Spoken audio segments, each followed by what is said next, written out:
Alright guys, welcome to another beer review. I've just drank one of the best IPAs that I've ever drank in my life. The $10 Shake from Siren. And I've got another IPA that I've been wanting to try for such a long time. And I can, thanks to my great friend here on YouTube, Dean from Dean's Beer Reviews, who sent me a little package of a few beers. And yeah, fantastic stuff, mate. I know I've said this time and time again, you've probably heard it way too much by the time this video goes up, but I seriously appreciate that, man, because that is a wonderful beer. And yeah, today we've got another really quite popular beer, all the way from Ballast Point in California, and this is the Grapefruit Sculpin.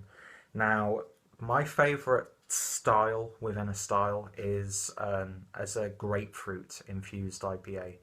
I love the grapefruit-esque flavours you get from hops. So to have actual grapefruit put into the beer to elevate it, it tickles me in places that I've not been tickled in. TMI, I know, but it's amazing how beer can do stuff like this. And I know these have got quite a reputation, and I know Dean is quite a fan. He's reviewed a few of their beers, I think including this one, and I think a lot of the UK guys have reviewed this. So Dean's link will be down below, of course, but also check out the other guys. So yeah, Ballast Point Grapefruit Sculpin, wearing my Brewdog t-shirt, completely an accident. Yeah, that was a weird situation. As much as I love Brewdog, they sometimes do some things where I'm like, really? You doing that? But hey ho. And you know what? Can you really blame the guys at Ballast Point when they get, opportunities to not only, get more money into the brewery, but also to have the better distribution. And from what I've seen, I can't remember who bought them, but they've not really interfered too much. And you'll always hear a good thing about a Ballast Point beer, and I hope that this one lives up to its reputation. So this is obviously a grapefruit IPA, clocking in at 6 point. No, there's not even a 6 there, Peter. At a 7% ABV, and yeah, lovely looking label, and there is a crown to go in the collection. So let's open this up and see what we get. Let's be careful with that. I've bent it already. Not too much going on in terms of cannon smoke, but we shall pour it into the glass. There we go. And grapefruit is one of the very few fruits that I actually like to drink, and this, picked up some grapefruit juice from Asda before.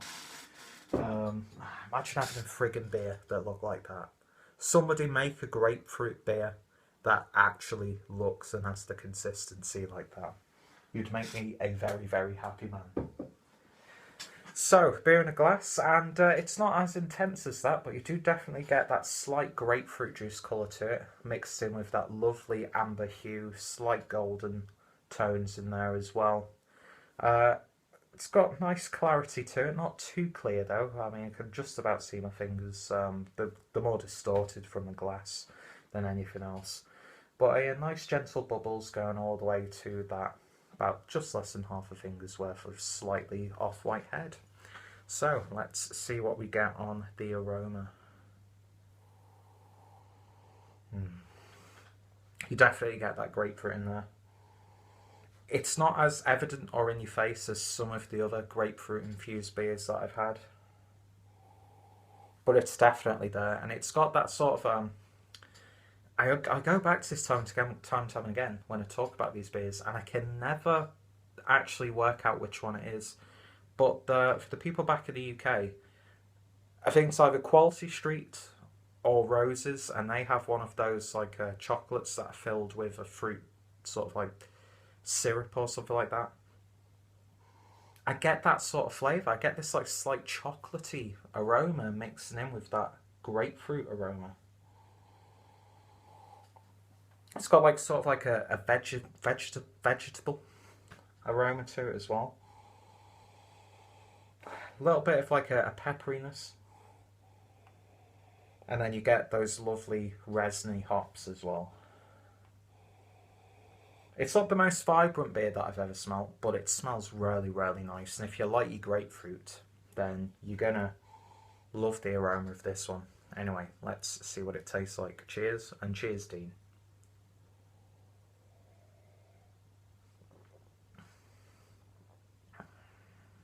Oh, yeah. There's just something about grapefruit infused IPAs that just appeal to me greatly. You definitely get that grapefruit bitterness right in the back end.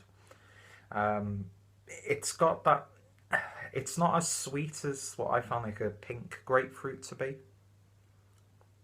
but it's got very slight sweetness, but it's more of that citric quality that develops into the quite strong bitterness.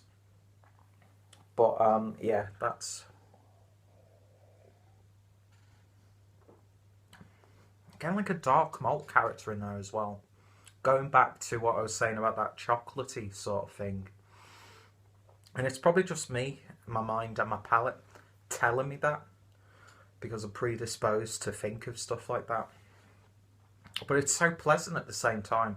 This isn't like really fruity. This isn't a really vibrant IPA. I mean, if you chilled it down a lot more than I've got it now, then you would obviously get a lot more refreshment factor from it. But at 7%, it is surprisingly gentle. And I know it's unfair to compare beers, but this is the $10 shake that I've been drinking. And this is the Ballast Point. And yeah, it's just occurred to me just how crazy craft beer is getting. But anyway, back to this beer, and apologies to anyone from Ballast Point who may or may not be watching this video. Definitely pick up the hops in there. Get like slight lemony sort of vibes. It's not a fruit bowl beer or anything like that. It's more that collective bitterness of those citrus fruits. But it's not too harsh. It's a little bit more... Is abrasive the right word? I don't think so. On the back end than some. But yeah, the grapefruit, unfortunately, I'd like maybe a little bit more of a vibrant grapefruit flavour. But that being said, this is a bottle from America. Don't think it has a bottled on date or anything like that, or a best before date. Put the bottle on the label, guys. Yeah, I messed that fucking reference up, didn't I? So I'm not sure how exactly fresh this is, but it's still a very flavoursome beer. And it's a very high quality IPA. But I have had, I mean, mind you, I think these, you know, almost started a trend with their grapefruit IPA, or at least set the benchmark. And the great thing about craft beer is it's always evolving, and you'll always get a brewery who comes along with their adaptation of a style, and it just completely rocks everyone else. I mean, my favourite grapefruit IPA that I've had was from Pujala from Estonia. So that's, you know, that's a benchmark there.